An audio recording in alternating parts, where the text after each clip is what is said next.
అందరికీ నమస్కారం అండి.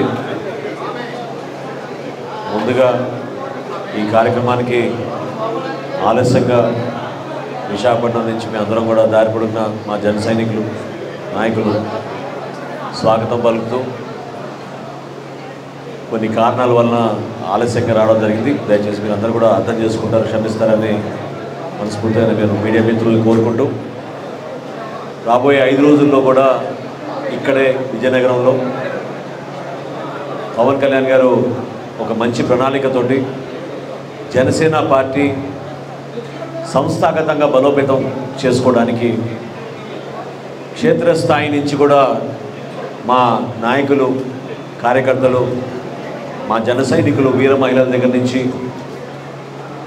సమాచారం తీసుకోవడమే కాకుండా వాళ్ళ అభిప్రాయ సేకరణ, భవిష్యత్తులో ఏ విధంగా మనం ఒక మంచి కార్యాచరణతోటి ప్రణాళికతోటి ముందుకెళ్ళాలి, ఈ ప్రాంతంలో ఉన్న సమస్యలపైన పవన్ కళ్యాణ్ గారికి ఏ విధంగా అవగాహన ఉందో ఆ సమస్యలపైన పోరాటం చేయడానికి నియోజకవర్గాల వారీగా సమీక్ష చేసుకుని వాటిపైన అందరినీ కూడా సంయుక్తంగా కలిసికట్టుగా భేదాభిప్రాయాలు ఎక్కడ కూడా లేకుండా పార్టీని మరింత బలోపేతం చేసుకుంటూ ప్రజల పక్షాన నిలబడి ప్రజల సమస్యలపైన జనసేన పార్టీ నిలబడుతున్న ఒక భరోసా ఇచ్చే విధంగా ఒక కార్యాచరణ సిద్ధం చేసుకున్నాం.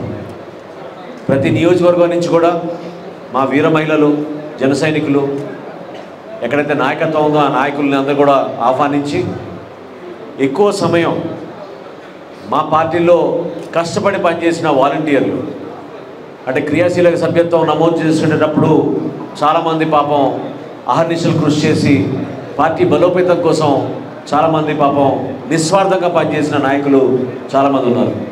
వాళ్ళందరికీ కూడా ఈ సమావేశంలో పెద్దపీట వేస్తాం. వాళ్ళ దగ్గర నుంచి అభిప్రాయ సేకరణ మొదలుపెట్టుకుంటూ స్థానికంగానే ఇందాక అన్నట్టు జిల్లాలో అనేక సమస్యలు ఉన్నాయి. వ్యవసాయ రంగానికి సమస్యలు ఉన్నాయి, చెరుకు కర్మాగారం గురించి మీ అందరూ తెలుసు, ఏ విధంగా సమస్యలు ఉన్నాయి, కోఆపరేటివ్ వ్యవస్థని ఏ విధంగా సర్వనాశనం చేశారో ఈ ప్రాంతంలో మీ అందరికీ తెలుసు, దాని గురించి కూడా చర్చించుకుంటాం. అదేవిధంగా ఇక్కడున్న వనరుల్ని కొన్ని కుటుంబాలకే కొంతమందికే ఉపయోగపడేటట్టు ఏ విధంగా దోచుకుని రాష్ట్రానికి నష్టం కలిగిస్తున్నారో వాటిపైన కూడా తప్పకుండా చర్చించుకుంటాం.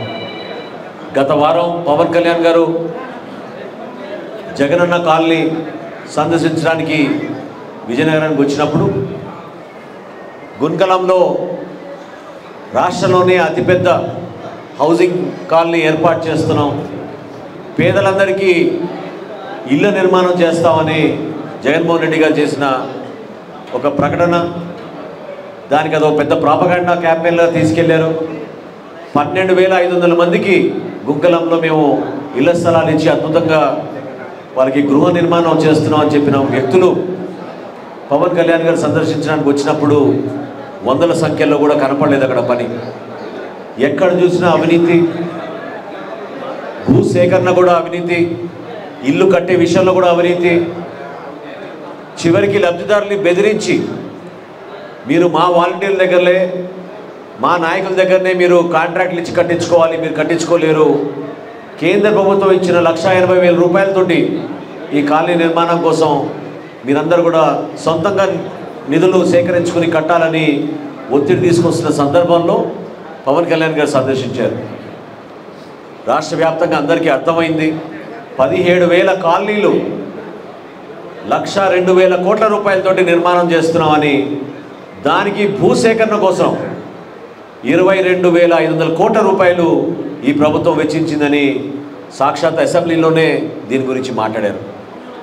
28,10,000 ఇళ్ళని పేదలకు అందిస్తాం ఆంధ్రప్రదేశ్లో అన్న వ్యక్తులు ఈ రోజున హడావుడిగా దాన్ని సరళించి 21 లక్షలకే తగ్గించారు. 7 లక్షలు ఏమైపోయినాయని ఆ రోజు పవన్ కళ్యాణ్ గారు ప్రశ్నించారు.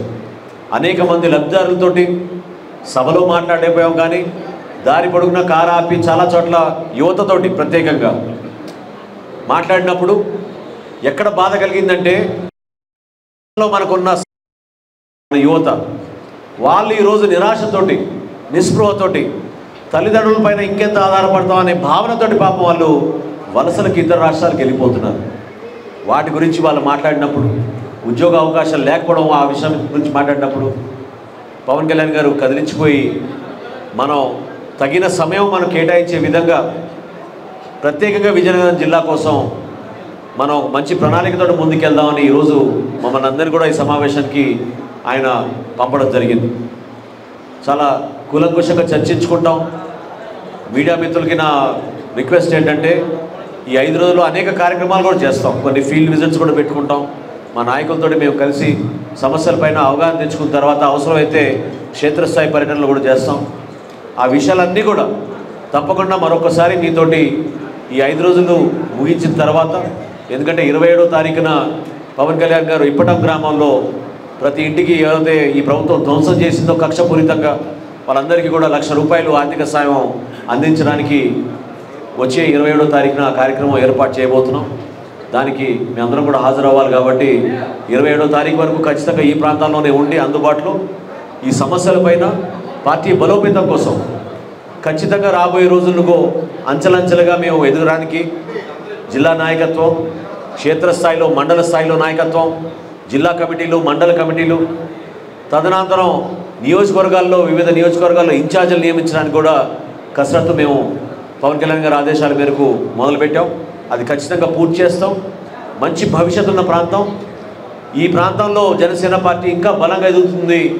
మాలో ఉన్న నిజాయితీ, మాలో ఉన్న పట్టుదల చూసి ఈ ముఖ్యమంత్రికి ఎక్కడ కూడా దాన్ని ఏం చేయాలో అర్థం కాక ఆయన సహనం కోల్పోయి జనసేనని రౌడీ సేనగా నిన్న మొన్న మాట్లాడిన మాటలు నిజంగా ఆశ్చర్యం కలిగిస్తున్నాయి.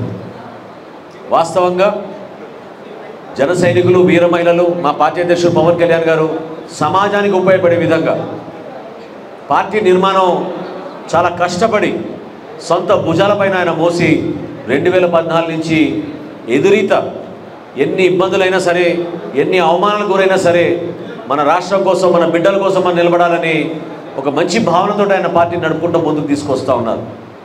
కించపరిచే విధంగా ఏమాత్రం అవగాహన లేని వ్యక్తులు జనసేన పార్టీ చేస్తున్న కార్యక్రమాల గురించి తట్టుకోలేక ఈ విధంగా ఒక ముఖ్యమంత్రి మాట్లాడుతున్నాడంటే ఆశ్చర్యం కలిగిస్తుంది. ఎందుకంటే మొట్టమొదటి కార్యక్రమం ఎలక్షన్లో ఓడిపోయిన తర్వాత అదే రోజు రాత్రి 10ంటికి పవన్ కళ్యాణ్ గారు రాష్ట్ర మీడియా అందరితో మాట్లాడుతున్నప్పుడు ఒక మాట అన్నారు, ఇంత భారీ మెజారిటీ ఈ ప్రభుత్వానికి ఇచ్చారు కాబట్టి ప్రజల తీర్పుని మనం గౌరవిద్దాం. 1 సంవత్సరం పాటు జనసేన పార్టీ జగన్మోహన్ రెడ్డి గారి ప్రభుత్వాన్ని కానీ పార్టీని కానీ ఎక్కడ కూడా మేము విమర్శించాం. నిర్మాణాత్మకమైన సలహాలు కొన్ని ఇస్తాం, దాన్ని బట్టి మీరు పరిపాలన చేయండి, బాగా పనిచేయండి అని చెప్పాం. ఆ విధంగా ఆలోచనలు ఉన్న వ్యక్తి పవన్ కళ్యాణ్ గారు. అటువంటి పార్టీని, అటువంటి వ్యక్తిని మీరు కించపరిచే విధంగా మీ అసమర్థత పాలన వలన, మీరు చేసిన పొరపాట్ల వలన ప్రతి రంగాన్ని ఈరోజు మీరు దెబ్బకొట్టారు. ఆర్థిక వ్యవస్థ పూర్తిగా చితికిపోయింది. రాష్ట్రంలో యువతకు ఎక్కడ కూడా ఉపాధి లేదు, మహిళల్లో భద్రత లేదు, ఎక్కడ కూడా ఒక పెట్టుబడి రాలేదు, ఒక కంపెనీ రాలేదు, ఒక ఫ్యాక్టరీ రాలేదు. ఎక్కడి నుంచి మనం రాష్ట్రాన్ని ముందుకు తీసుకెళ్ళగలుగుతాం? రోడ్ల విషయంలో మేము పోరాడాం, భవన నిర్మాణ కార్మికుల గురించి మేము పోరాడాం. చివరికి ప్రపంచంలోనే ఏ రాజకీయ పార్టీ చేయని కార్యక్రమం, రైతులు ఆత్మహత్య చేసుకుంటే ఆ కుటుంబాలకి, ప్రతి కుటుంబానికి ₹1,00,000 ఆర్థిక సాయం జనసేన పార్టీ నుంచి పవన్ కళ్యాణ్ గారు సొంతంగా ₹5 కోట్ల విరాళం ఇచ్చి ఆ కార్యక్రమాన్ని మేము రాష్ట్ర వ్యాప్తంగా తీసుకెళ్తున్నాం. ఇవన్నీ చూసి అసూయతోటి తట్టుకోలేక జనసేన పార్టీ వేగవంతంగా ముందుకెళ్తుంది, దూసుకుపోతుందనే ఉద్దేశంతో చాలామంది నాయకులు మాట్లాడుతున్నారు. వ్యక్తిగతంగా మేము ఎప్పుడూ ఎవరి గురించి విమర్శించాం, కానీ విజయనగరం జిల్లాలో కూడా ఆశ్చర్యం కలిగిస్తుంది. చాలామంది సీనియర్లు ఉన్నారు, గతంలో కూడా పనిచేసిన వ్యక్తులు. ఆ అనుభవం ఏమైంది ఈరోజని మేము ప్రశ్నిస్తున్నాం. ప్రజలు మీకు గతంలో ఆశీర్వదించి మిమ్మల్ని అనేక సార్లు మిమ్మల్ని ఎన్నికయ్యేటట్టు చేశారు. మీరు ఒక ఎమ్మెల్యేగా, ఎంపీగా, మంత్రిగా వ్యవహరిస్తున్నప్పుడు మన ప్రాంతానికి మనం ఏం చేసుకోగలిగాం, ఏ విధంగా మన బిడ్డలకు ఉపయోగపడగలిగాం, ఏ విధంగా ఈ ప్రాంతాన్ని ముందు తీసుకెళ్ళగలిగాం అనేది మీరు ప్రశ్నించుకోలేకపోతే జనసేన పార్టీ ఖచ్చితంగా ప్రశ్నిస్తుందని ఈ సందర్భంగా తెలుపుకుంటూ, దయచేసి మీరందరూ కూడా ఈ కార్యక్రమానికి వచ్చినందుకు మనస్ఫూర్తిగా మిమ్మల్ని అభినందిస్తూ ధన్యవాదాలు తెలుపుకుంటున్నాను. Thank you very much. అద్భుతమైన స్వాగతం పలికారు. మీరు ఎక్కడ కూడా అధైర్యపడబాకండి. మనం అందరం కలిసికట్టుగా పోరాడదాం.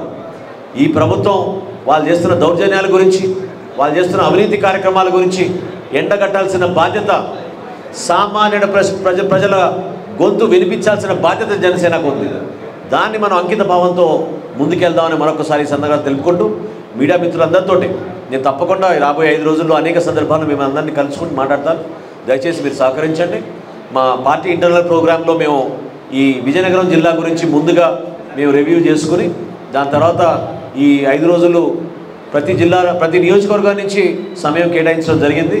అదేవిధంగా ప్రత్యేకంగా మా వీర మహిళల కోసం కూడా సమయం కేటాయించడం జరిగింది.